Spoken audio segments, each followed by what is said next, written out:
भगवान के 24 अवतार हैं। पहले ये बताओ भगवान कितने होते हैं? मैया कितने भगवान? एक भगवान के अवतार कितने? 24। कौन कौन से अवतार? भगवान को 24 अवतार क्यों लेना पड़ा? क्या एक अवतार से काम नहीं हो सकता था? केवल राम अवतार से, केवल कृष्ण अवतार से, केवल नरसिंह अवतार से, केवल वामन अवतार से काम नहीं हो सकता था? इतने सारे अवतार क्यों लेने पड़े? भैया बताओ, भगवान को इतने अवतार क्यों लेने पड़े? आप बताओ। बैठे बैठे उत्तर देना। भगवान को इतने अवतार क्यों लेने पड़े? उत्तर जोर से।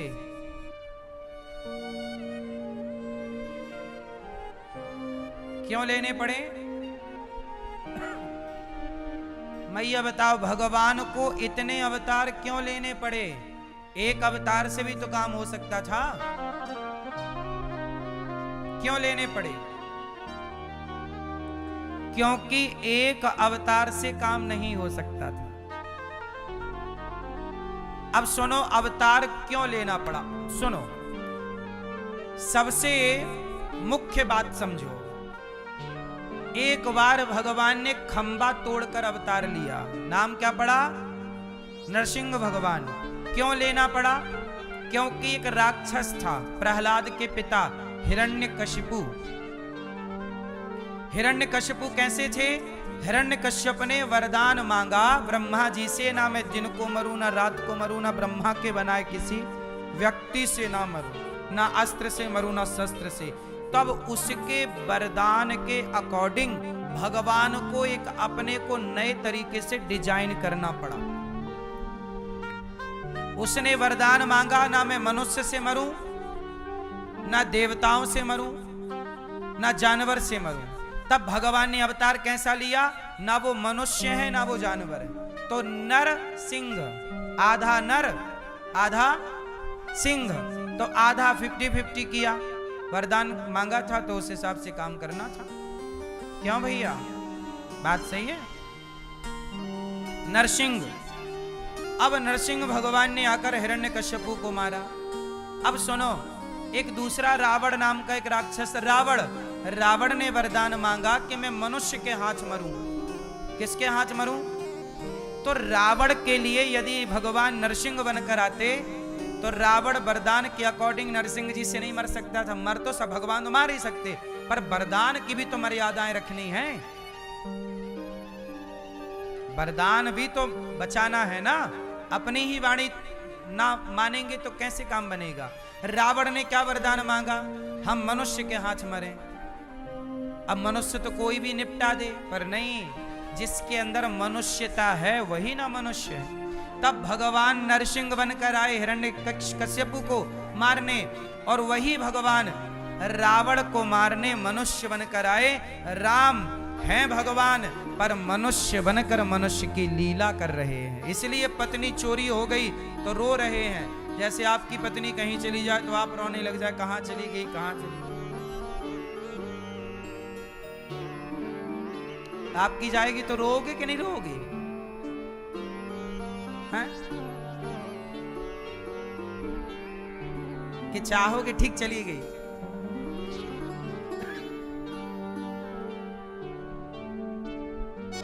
क्यों?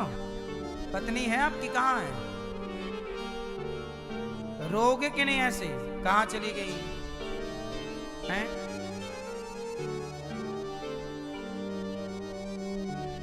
सुनो, राम जी पूरी मनुष्यों की लीला कर रहे हैं। मनुष्य बने ना भैया, लीला करनी है, बने ही मनुष्य हैं।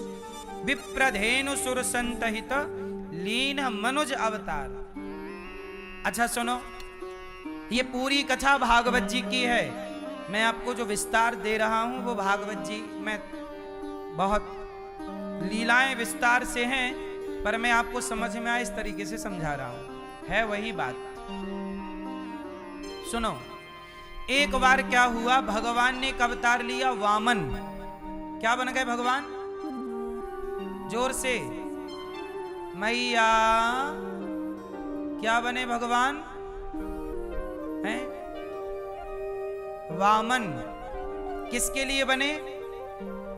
राजा बलि 99 यज्ञ पूरा कर रहे हैं, 100वां करने जा रहे हैं, तो राजा बलि के दरबार पे भीख मांगने आ गए वामन।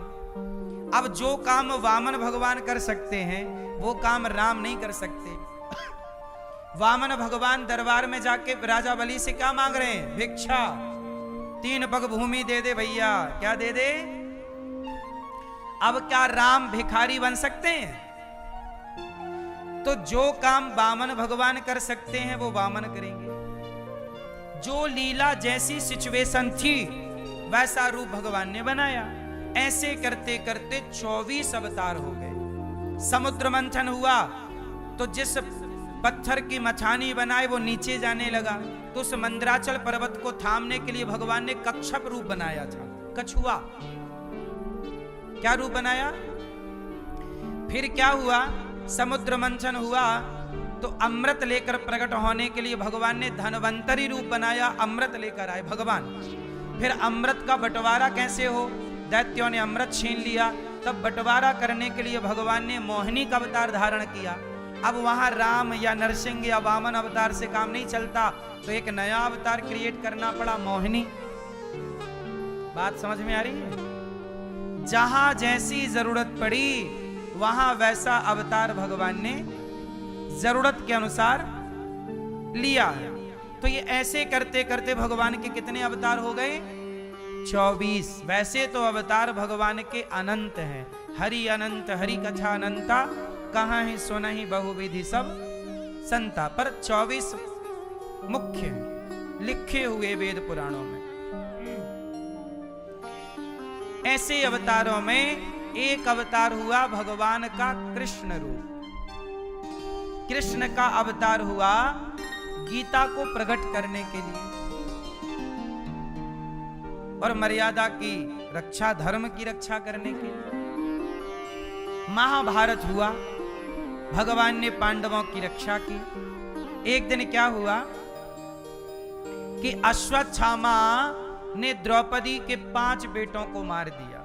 तब द्रौपदी के 5 पुत्रों के मर जाने पर द्रौपदी भगवान की शरण में आई। तब अर्जुन ने अश्वत्थामा को पकड़ना चाहा, अश्वत्थामा ने ब्रह्मास्त्र चला दिया। अभी हमने बात की अश्वत्थामा के पिता गुरु द्रोणाचार्य की, कि गुरु द्रोणाचार्य ने अपनी शिक्षा को बेचना स्टार्ट कर दिया गरीबी के कारण। परंतु हमारे यहां शिक्षा बिकती नहीं थी, इसलिए गुरु द्रोणाचार्य जी को भी अधर्म से मरना पड़ा था। जो गलत करेगा तो भोगना पड़ेगा, कोई हो।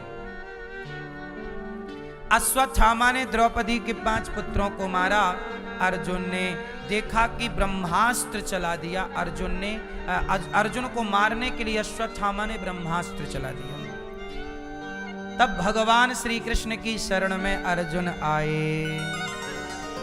कृष्ण कृष्ण महाबाहो भक्तानां भयंकर, त्वमेको दह्यमानानामपवर्गोऽसि संस्रते।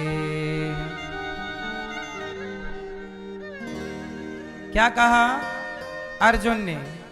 हे प्रभु, कृष्ण कृष्ण महाबाहो,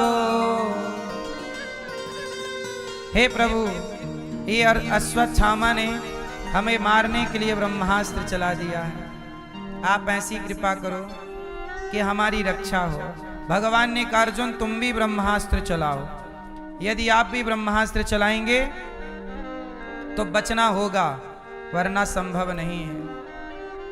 अर्जुन ने कहा भगवान रक्षा करो। तब भगवान ने कहा आप भी ब्रह्मास्त्र अर्जुन ने चलाया। दोनों ब्रह्मास्त्र शांत हो गए और अश्वत्थामा को पकड़कर द्रौपदी के समक्ष लाकर खड़ा किया।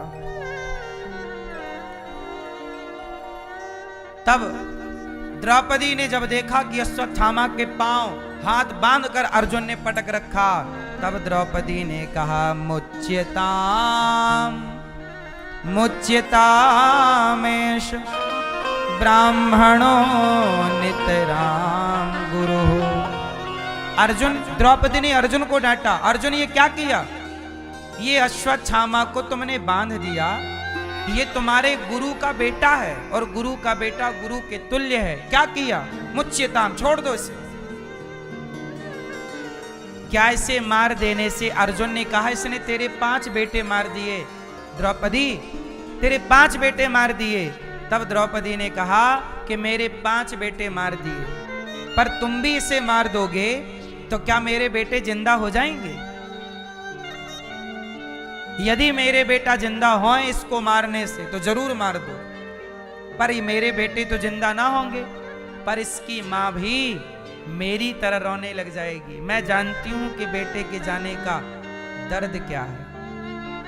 मारोदी दस्य जननी गौतमी पति देवता।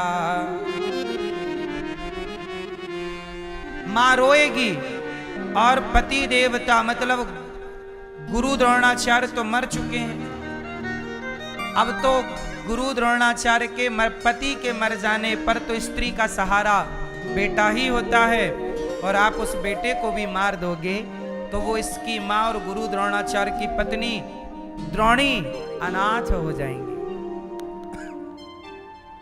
अनाथ हो जाएंगे।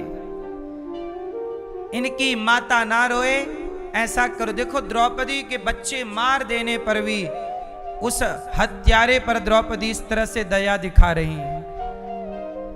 दया, दया धर्म का मूल है, पाप मूल अभिमान। तुलसी दया न छोड़िए जब तक घट में प्राण। दया सदा करना चाहिए। तब भगवान से पूछा कि क्या करें, अश्वत्थामा को मारें कि छोड़ें? तब भगवान ने कहा ब्रह्मबंधुर्न हन्तव्य आततायी वधार्हण मयैवो भयमाम्नातं परिपाह्यनुशासनम्।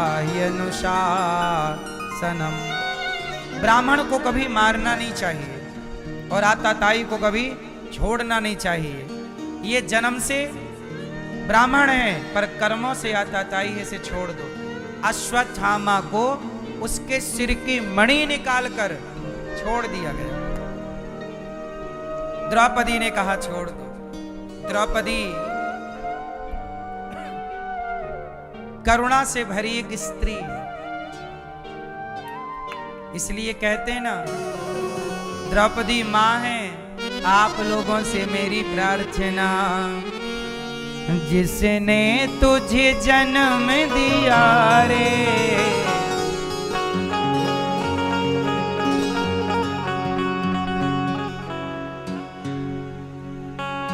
माँ बाप से बढ़ कर जग में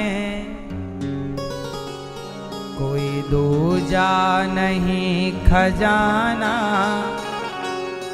जिसने तुझे जन्म दिया रे, दिल उसका नहीं दुखाना। जिसने तुझे जन्म दिया रे, दिल उसका नहीं दुखाना। अच्छा कहते हैं ना कि जिसको औलाद ने मारा, अरे वक्त भला क्या मारे, जिसको औलाद ने मारा।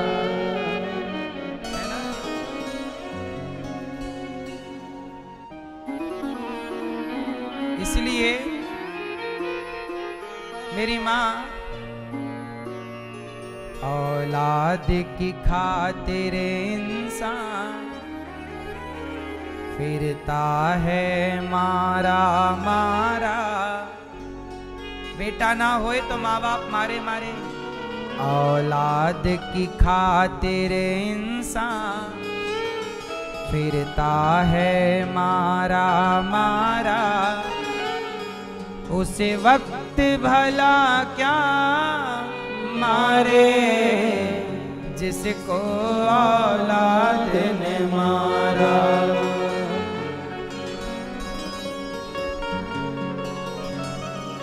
क्या बताएं,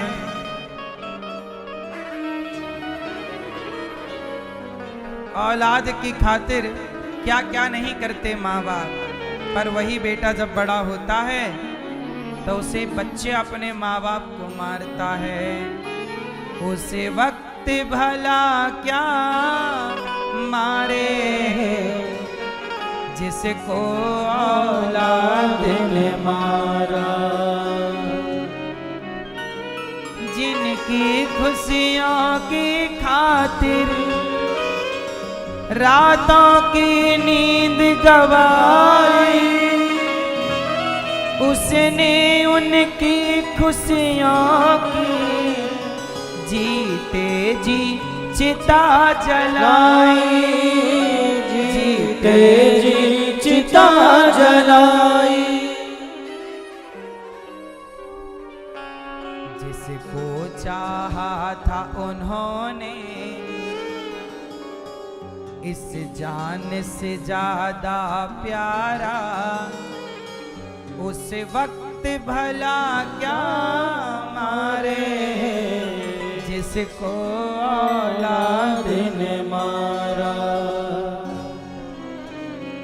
इसलिए कहता हूं साहब कि कुछ भी हो पर माँ बाप के प्रति सदा नम्र रहो, माँ बाप के प्रति सदा अपना पुत्र का फर्ज निभाओ। एक बात बताएं, भारत की परंपरा क्या है? जब कोई व्यक्ति सन्यास ले लेता है तो सन्यास लेने के बाद वो अपने पिता को प्रणाम नहीं करता। सन्यासी अपने पिता को प्रणाम बोलो नहीं करता, पर सन्यासी भी अपनी मां को प्रणाम करता है, मां के पांव छूता है। सन्यासी भगवान के अतिरिक्त किसी को सिर नहीं झुकाता, लेकिन वो सन्यासी के लिए विधान है हमारे शास्त्रों पुराणों में कि भगवान से भी बढ़कर दर्जा यदि है तो मां का है, इसलिए मां के चरणों में सिर झुकाओ। इसलिए सन्यासी भी कहते हैं, साधु भी अपनी मां को अपने पास रख सकते हैं और सेवा कर सकते हैं। मतलब मां के ऋण से तुम साधु बन गए तो बन गए, बन जाओ साधु, पर तुम मां के ऋण से थोड़ी मुक्त हो सकते हो। इसलिए आद्य शंकराचार्य जी ने सन्यास ले लिया तो मां रो पड़ी कि बेटा तू तो साधु बन गया, सन्यासी हो गया, अब तू कैसे मेरा ख्याल रखेगा बेटा, मुझे जरूरत पड़ेगी तो कौन आएगा। तब शंकराचार्य जी ने कहा, मां तू जब जहां से पुकारेगी मैं वहां आऊंगा। तो शंकराचार्य जी जैसे जो साक्षात भगवान शिव के अवतार हैं, वो भी अपनी मां की सेवा करते रहे और उन्होंने मां की सेवा की। इसलिए साहब सदा मां के प्रति नम्र रहो। माना कि मां थोड़ी चिड़चिड़ी है, माना कि मां का स्वभाव थोड़ा आपके स्वभाव से, आपके विचारों से मैच नहीं करता, फिर भी मां तुमसे भले बात नहीं करती, पर तुम मां के प्रति सम्मान रखो, मां के प्रति श्रद्धा रखो। मां डांट दे, मार दे, कुछ कह दे, उस